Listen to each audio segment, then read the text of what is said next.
Good morning, dear students. So today in this video lecture we are going to discuss inland and foreign land. Okay. So there existed several categories of traders, including the nomadic traders, like Banjaras. Traders organized themselves in different groups to form association and trade guilds. अलग अलग तरीके के categories के traders हुआ करते थे, right. इसमें कुछ नोमैडिक भी थे, कुछ बंजारे थे. ठीक है. ट्रेडर्स ने अपने आप को ऑर्गेनाइज कर लिया था जिससे कि उनकी बातें मानी जाएं या फिर एक साथ ग्रुप में वो वर्क कर सकें. तो उसने ट्रेड गिल्ड्स फाइंड किया और साथ साथ में एसोसिएशंस फाइंड किए. Each association had a headman. हर एक एसोसिएशन में एक कोई ना कोई हेडमैन होता था who took major decision on its behalf. जो पूरे जो एसोसिएशन होता था उसके बिहाफ में मेजर डिसीजन लेता था. जैसे आज प्राइम मिनिस्टर होते हैं, पूरी कंट्री के डिसीजन लेते हैं, राइट. तो वैसे the guild set up rules and regulations for trade. जो गिल्ड होती थी वो रूल्स एंड रेगुलेशन सेट करते थे ट्रेड के. Fix prices for different items. Fix price रखते थे कुछ एक पर्टिकुलर आइटम्स के, उसके नीचे नहीं सेल किया जाएगा. एक्सटेंडेड लोन्स देते थे ट्रेडर्स को. Gave training to new traders. नए नए जो ट्रेडर्स आते थे, जो बिजनेसमैन आते थे, उनको ट्रेनिंग देते थे. And protected the interest of all the traders. और साथ साथ में ये भी कोशिश करते थे कि उनको प्रताड़ित ना किया जाए. Some of the most famous trading guilds were Manigramam and ननादेसी.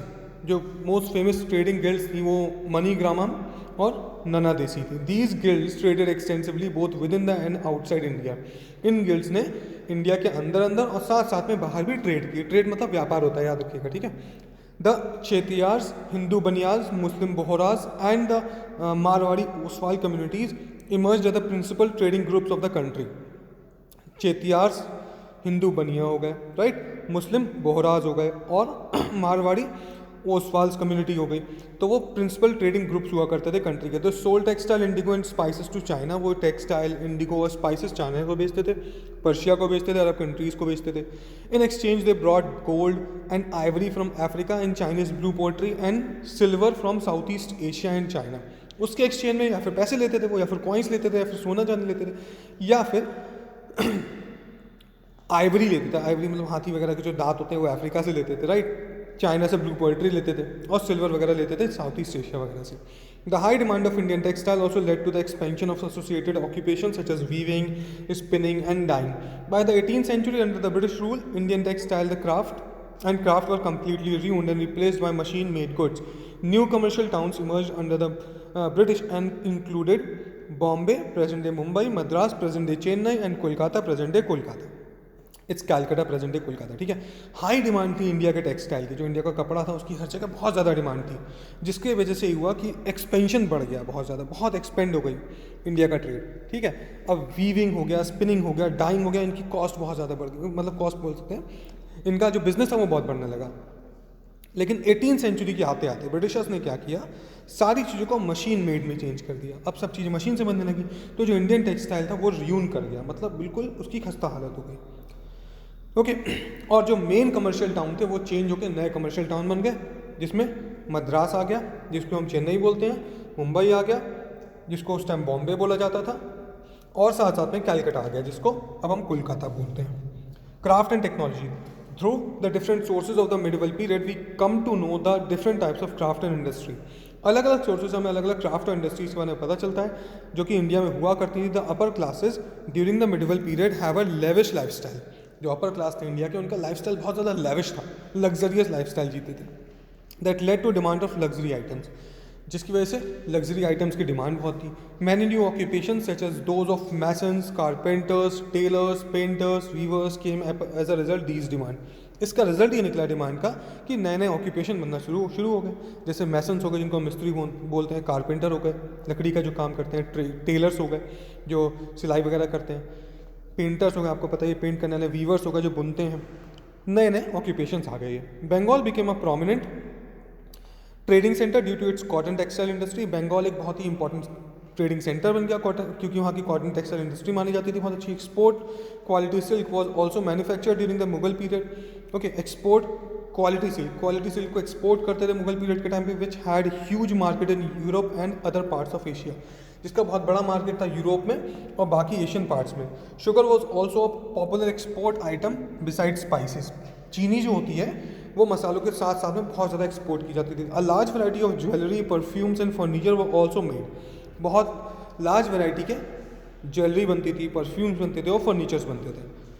Many कारखाना, जिसको हम फैक्ट्री बोलते हैं, were set up in various towns, अलग अलग टाउन्स में कारखानास खोले गए, फैक्ट्रीज खोले गए, which flourish due to foreign trade, जो कि फॉरेन ट्रेड की वजह से फ्लरिश हुई। फॉरेन ट्रेड मतलब बाहरी ट्रेड, बाहरी कंट्रीज से ट्रेड की वजह से क्या हुई, फ्लरिश हुई, मतलब फली फूली।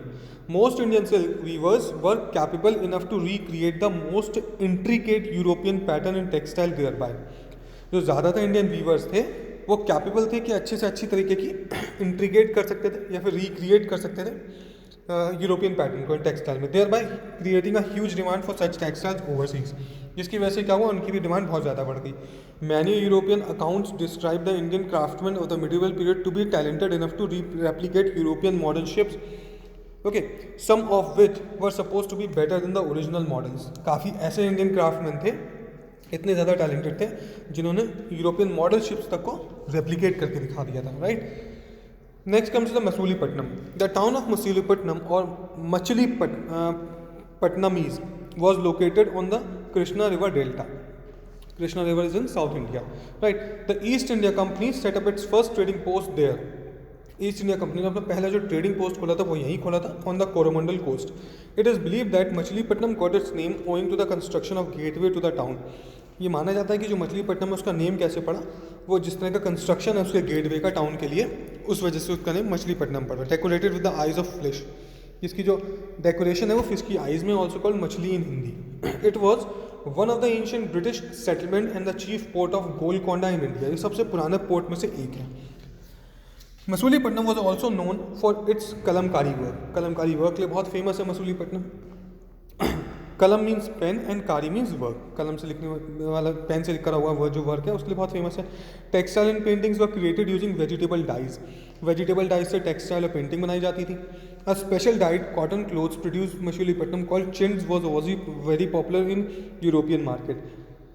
एक स्पेशल डाई कॉटन हुआ करता था जो कि मसूलीपट्टनम में प्रिंट होता था, जिसको हम चिंड्स बोलते हैं।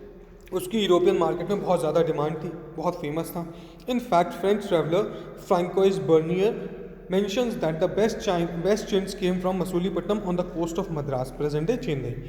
फ्रेंच ट्रैवलर जो थे फ्रैंकोइस बर्नियर, वो कहते थे, उन्होंने मेंशन किया अपनी बुक में कि जो बेस्ट चिंड्स है पूरे वर्ल्ड में कहाँ से आता है, मसूलीपट्टनम से आता है, मद्रास से आता है, राइट।